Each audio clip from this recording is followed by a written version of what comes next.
Friends, അപ്പോൾ ഇന്ന് നമ്മൾ പരിചയപ്പെടാൻ പോകുന്നത് ഒരു ഗ്യാസ് ലൈറ്ററും അതിൻ്റെ ഒരു ചെറിയൊരു സിലിണ്ടറിനാണ്. ഡിസ്പോസബിൾ. അതായത് നമുക്ക് ഇലക്ട്രിക്കലി ഈ എർത്ത് പ്ലേറ്റുകൾ, അത് സോക്കറ്റുകൾ സോൾഡർ ചെയ്യാൻ, ലെഡ് ചെയ്യാൻ വേണ്ടിയിട്ട് സോൾഡറിങ്, നമ്മൾ ഇലക്ട്രോണിക്കൽ സോൾഡറിങ് അല്ലാത്ത രീതിയിലുള്ള ക്വാണ്ടിറ്റി കൂടിയ ലെഡുകളൊക്കെ ഉപയോഗിക്കുമ്പോൾ ഹീറ്റാക്കണമെങ്കിൽ ലൈറ്ററിന് പകരം നമ്മൾ ഉപയോഗിക്കുന്ന ഒരു സാധനമാണ്. അപ്പോൾ നമുക്കൊരു സിലിണ്ടർ, ഇതൊരു ഗ്യാസ് ഫില്ല് ചെയ്തൊരു സിലിണ്ടറാണ്. ഏകദേശം 150 രൂപ ആ റേഞ്ചിൽ വരുന്നതാണ്. മാർക്കറ്റിൽ പല റേറ്റുകളും ഉണ്ട്. അതുപോലെ തന്നെ ഇതിൻ്റെ ഒരു ലൈറ്റർ, ഇതൊരു 350 രൂപ 400 രൂപ ആ റേഞ്ചിൽ വരുന്ന ഒരു ലൈറ്ററാണ്. ഇത് വിത്ത് ലൈറ്ററാണ്. അതായത് ഇതിൽ നമ്മൾ സെപ്പറേറ്റ് ആയിട്ട് നമ്മൾ ലാമ്പ് ഉപയോഗിക്കേണ്ടതില്ല. ഇത് വിത്തൗട്ടാണ്. ഇതിന് നമ്മൾ എന്ത് ചെയ്യണം, ഇത് ഗ്യാസ് ഓൺ ചെയ്ത് കഴിഞ്ഞാൽ ഇത് ഒന്ന് ബേൺ ചെയ്ത് കൊടുക്കണം. ഇതുപോലുള്ള ഒരു ഇത് വെച്ചിട്ട് എന്നാലേ ഇത് കത്തുള്ളൂ. ഇതിന് നമുക്ക് ആ ബേണിങ്ങിൻ്റെ ആവശ്യമില്ല. ഇത് നേരെ അറ്റാച്ച് ചെയ്താൽ തന്നെ നമുക്കിതുകൊണ്ട് ഓപ്പൺ ചെയ്തിട്ട് ഈ ബട്ടൺ ഒന്ന് പ്രസ് ചെയ്താൽ മതി. അപ്പോൾ ഇതിൽ നിന്ന് സ്പാർക്ക് ഉണ്ടാവും. അതോടെ നമുക്ക് ഗ്യാസ് ലൈറ്റായിട്ടൊന്ന് ഓണാക്കിയിട്ട് ഇത് ഓൺ ചെയ്ത് കൊടുത്താൽ മതി. അപ്പോൾ നമുക്ക് ഇതിൻ്റെ പെർഫോമൻസ് ഒന്ന് കാണിച്ചു തരാം. ഇപ്പോൾ നമ്മളിങ്ങനെ വെച്ച് കഴിഞ്ഞാൽ ജസ്റ്റ് ഒരു ലോക്കിംഗ് ആണ്. ഇവിടെ ഇതിങ്ങനെ എടുക്കുന്ന, ഇവിടെ ഒരു ടീത്ത് ഉണ്ട്. ഈ ടീത്ത് ഇതിന് കണക്കാക്കിയിട്ട് നമ്മളെ ലൈറ്റർ വെക്കുന്നു, ഇത് ലോക്കാക്കുന്നു. ഇത് ഇടതുഭാഗത്തേക്ക് തിരിക്കുക. അതാണ് ഇതിൻ്റെ പർപ്പസ്.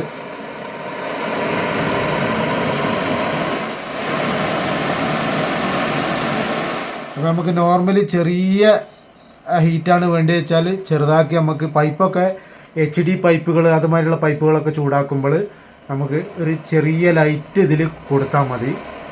നമ്മൾ ഈ പേപ്പർ കത്തിച്ച് ചൂടാക്കുക, അതേമാതിരി അങ്ങനത്തെ ഉള്ള ബ്ലോവർ വെച്ചിട്ട് ഉള്ള ചൂടാക്കലൊക്കെ, ഇലക്ട്രിക്കലി ബ്ലോവറൊക്കെ അതിനെക്കാട്ടിയൊക്കെ നല്ലത്, ബെറ്ററായിട്ട് ചൂടാക്കാൻ പറ്റുന്ന ഒരു സാധനമാണിത്. കോൺഡ്യൂട്ട് പൈപ്പുകളല്ല കേട്ടോ, നമ്മളെ ഇലക്ട്രിക്കൽ പൈപ്പുകളല്ല. ഇലക്ട്രിക്കൽ പൈപ്പുകളൊക്കെ ഇതുകൊണ്ട് ചൂടാക്കാൻ നിന്നാൽ ഇത് നമ്മൾ ഓൺ ചെയ്യുന്ന അതേമാതിരി അത് അവിടെ കരിഞ്ഞു പോകും. അപ്പോൾ അതുകൊണ്ട് ഇത് നമ്മൾ മറ്റുള്ള വലിയ പൈപ്പുകളൊക്കെ, ഇപ്പോൾ 4 ഇഞ്ച് പൈപ്പുകളൊക്കെ ആണെന്ന് വെച്ചാൽ നമുക്ക് കുറച്ച് ഒരു വൈഡാക്കിയിട്ട് നമുക്ക് ചൂട് കുറച്ചിട്ട് ഒരു വോളിയം കുറച്ചിട്ട് നമുക്ക് ഹീറ്റാക്കാം. തൊട്ടടുത്ത് കൊണ്ട് ഹീറ്റാക്കി കഴിഞ്ഞാൽ പെട്ടെന്ന് അവിടെ മാത്രം പെട്ടെന്ന് ബേണായിട്ട് ഒരു നിറവ്യത്യാസമൊക്കെ വരും. അപ്പോൾ ഈ ലാമ്പ് ഇതാണ് കുറച്ചുകൂടി ബെറ്റർ. ഞാൻ 2 സെലക്ട് ചെയ്തിരുന്നു. ഇതാണ് ആദ്യം മേടിച്ച ഇതാണ്. അപ്പോൾ ഇത് പെട്ടെന്നൊരു ഫെയിലിയർ വന്നു, അതായത് തീ ആളി കത്തുന്ന മാതിരി. അതുകൊണ്ട് ഇത് ഒഴിവാക്കിയതാണ്. അപ്പോൾ ഏറ്റവും ബെറ്റർ നമുക്ക് ഉപയോഗിക്കാൻ ഇതാണ്. ഇനി ഇതിൻ്റെ പെർഫോമൻസ് ഞാനൊന്ന് കാണിച്ചു തരാം. ഇത് ഓപ്പൺ ചെയ്തിട്ടേക്കാണ്. ലൈറ്റർ കത്തിയാൽ മാത്രമേ ഇതിനെക്കൊണ്ട് കാര്യമുള്ളൂ.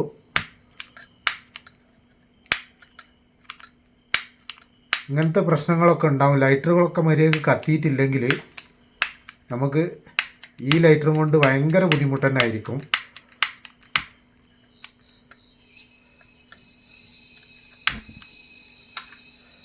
ഇതാണ് ഇതിൻ്റെ ഒരു പെർഫോമൻസ് അല്ല, ഇത് ഇങ്ങനെയാണ് ഇപ്പോൾ കത്തുന്നത്.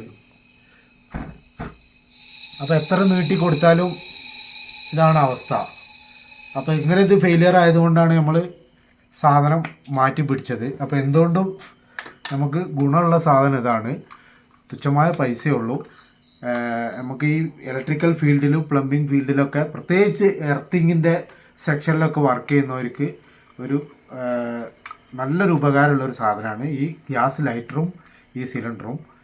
150 രൂപ ആ റേഞ്ചിലാണ് വരുന്നത്. ഇത് ഡിസ്പോസബിൾ ആണ്. ഒറ്റ പ്രാവശ്യം ഉപയോഗിച്ച് കഴിഞ്ഞാൽ പിന്നെ ഫില്ലിങ്ങിൻ്റെ ആവശ്യമൊന്നുമില്ല. ഒരു 2 സിലിണ്ടറോ 3 സിലിണ്ടറോ നമ്മൾ മേടിച്ച് വെച്ചാൽ മതി.